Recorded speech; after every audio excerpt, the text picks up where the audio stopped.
నమస్తే. నేను గుమ్మడికాయ పచ్చి బఠానీ కర్రీ చేస్తున్నాను. గుమ్మడికాయ లోపల గుజ్జు గింజలు తీసి ఈ విధంగా ముక్కలు కట్ చేసుకున్నాను. స్టవ్ వెలిగించి ప్యాన్ పెట్టి ఆయిల్ వేసుకొని, ఆయిల్ హీట్ ఎక్కాక ఆవాలు, జీలకర్ర వేసుకొని, ఉల్లిపాయ ముక్కలు, కరివేపాకు, పచ్చిమిర్చి వేసుకున్నాను.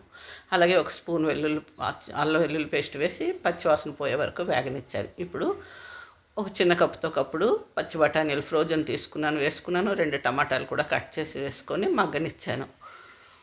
ఒక 2-3 నిమిషాలు మగ్గిన తర్వాత టేస్ట్కి సరిపడా ఉప్పు, కారం వేసుకొని, కొద్దిగా పసుపు కూడా వేసుకొని బాగా కలిపి కట్ చేసి ఉంచుకున్న గుమ్మడికాయ ముక్కలన్నీ వేసేసి, కొత్తిమీర వేసేసి బాగా కలిపేసి మూత పెట్టేశాను. నేను నీరు వేయకుండా ఈ కర్రీ చేస్తున్నాను అనమాట. మనం మధ్య మధ్యలో మూత తీసి కలుపుతూ ఉండాలి.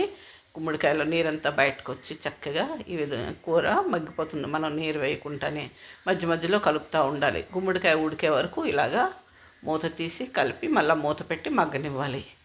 ఈ విధంగా గుమ్మడికాయ చక్కగా కూర వేగిన తర్వాత కొత్తిమీర వేసేసి స్టవ్ కట్టేయండి. చాలా టేస్టీగా ఉంటుంది కూర. Thank you.